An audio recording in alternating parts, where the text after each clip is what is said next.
दोस्तों किसी भी देश में जो न्याय का सबसे अहम पक्ष होता है दोस्तों, वो उस मामले का गवाह होता है दोस्तों। और हमारे देश के कानून में दोस्तों क्या व्यवस्था है कि किसी भी मामले के अंतिम फैसले तक पहुंचने में दोस्तों एक गवाह की भूमिका होती है, वो बहुत ही अहम होती है दोस्तों। और आपराधिक मामलों में जो गवाहों की भूमिका होती है दोस्तों, वो और भी बढ़ जाती है दोस्तों, क्योंकि जो एक गवाह होता है और एक गवाह की गवाही होती है, वही किसी व्यक्ति के जीवन को समाप्त करने या फिर उसे किसी भी क्रिमिनल मुकदमे में बचाने में अहम भूमिका अदा करती है दोस्तों। और झूठी गवाही चूंकि एक गंभीर अपराध है दोस्तों, और झूठी गवाही से एक निर्दोष व्यक्ति को गलत तरीके से फंसाने के उद्देश्य से दी जाती है। अगर कहीं झूठी गवाही दी गई है या किसी भी तरीके का मैट्रिमोनियल डिस्प्यूट है, जिसमें अधिकतर ये देखा गया है दोस्तों कि पत्नी की ओर से, पुलिस की ओर से या फिर किसी भी तरीके से कोर्ट की कार्यवाही के दौरान दोस्तों ये किसी के खिलाफ अगर दी जा रही है दोस्तों, और यहाँ पर एक अपराधी को निर्दोष सिद्ध करने के लिए भी गवाही दी जा सकती है दोस्तों, और किसी निर्दोष व्यक्ति को फंसाने के लिए भी दी जा सकती है दोस्तों। और झूठी गवाही देने वाले को चूंकि यह पता होता है दोस्तों कि वो झूठ बोल रहा है। अभी आज हम लोग इस वीडियो में समझेंगे दोस्तों कि अगर कोई भी किसी तरीके से कोर्ट में झूठी गवाही दे रहा है तो पूरा प्रावधान क्या है, सजा का क्या प्रावधान है। अगर आपका भी कोई मैट्रिमोनियल डिस्प्यूट चल रहा है, 498 डे चल रहा है, या किसी भी तरीके का कोई क्रिमिनल केस चल रहा है दोस्तों, तो आप इस धारा का कैसे इस्तेमाल कर सकते हैं अगर आपके खिलाफ कोर्ट में झूठी गवाही दी जा रही है। दोस्तों जय हिंद, नमस्कार, मैं एडवोकेट आशीष मिश्रा। लाइक कर दीजिएगा, शेयर कर दीजिएगा, सब्सक्राइब कर दीजिएगा दोस्तों, ताकि ये इंफॉर्मेशन और लोगों तक पहुंच सके दोस्तों। अभी हम लोग बढ़ते हैं धारा की तरफ। दोस्तों झूठी गवाही देने पर न केवल शिकायतकर्ता, साथ में ही दोषी भी झूठे गवाह के खिलाफ जो है वो कार्यवाही कर सकता है दोस्तों। और ऐसे मामलों में कोर्ट क्या करता है दोस्तों, ऐसे मामलों में कोर्ट के पास ये अधिकार है कि कोई गवाह शपथ लेकर अगर झूठ बोल रहा है दोस्तों, इसको अच्छे से समझिएगा, नोट कर लीजिएगा, आप अपने केसेस में कैसे इस धारा का इस्तेमाल कर सकते हैं। तो कोर्ट क्या कर सकती है, कोर्ट उसके खिलाफ सीआरपीसी की धारा 340, शायद आप लोगों ने भी सुना होगा, मैट्रिमोनियल डिस्प्यूट्स में ज्यादा इस्तेमाल होती है दोस्तों, जो अभी नए कानून में भारतीय नागरिक सुरक्षा संहिता की धारा 379 के तहत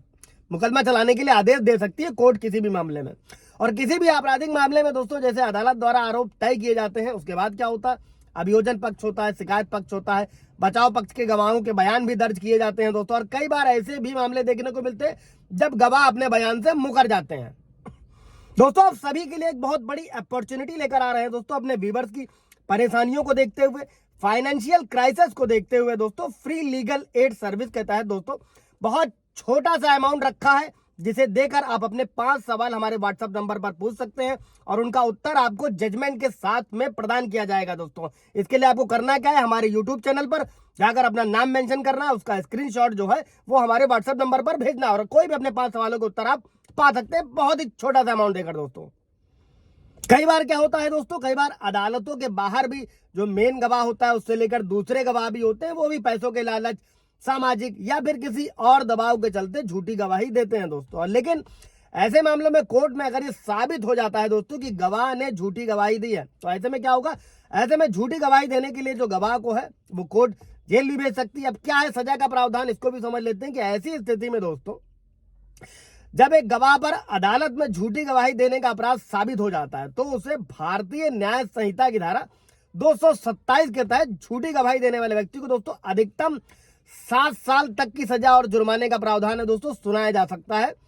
किया जा सकता है दोस्तों। लेकिन जो सीआरपीसी की धारा 340 है दोस्तों, जो नए कानून में भारतीय नागरिक सुरक्षा संहिता के 379 में, इसमें सजा की कोई सीमा नहीं बताई गई है, और कोर्ट क्या करती है, अपने विवेक के अनुसार कितनी भी सजा सुना सकती है। और अगर किसी गवाह की गवाही के चलते निर्दोष व्यक्ति को सजा हो जाती है, तो ऐसी स्थिति में क्या होगा, अदालत झूठी गवाही देने वाले को 10 साल तक की जेल और जुर्माने की सजा सुना सकती है। या अगर किसी गवाह की झूठी गवाही या झूठे दस्तावेज के चलते निर्दोष व्यक्ति को मौत की सजा दी गई, तो उसे फांसी हो चुकी है, तब ऐसे मामले में झूठे गवाह को मृत्युदंड की सजा का भी प्रावधान है। ये सीआरपीसी 340 है, जो नए कानून में भारतीय नागरिक सुरक्षा संहिता की धारा 379 है, जिसे आप अपने मुकदमों में किसी भी मैट्रिमोनियल डिस्प्यूट में अगर पत्नी पक्ष से ऐसा किया जा रहा है दोस्तों, तो आप सबूत के तौर पर इस धारा का इस्तेमाल कर सकते हैं दोस्तों। और जो भी झूठी गवाही देने वाले हैं उनको जेल भेज सकते हैं, पूरी व्यवस्था का प्रावधान है। कोई सवाल जब होगा कमेंट में पूछेगा, बात करनी होगी, अपॉइंटमेंट बुक कर लीजिएगा दोस्तों। Thank you.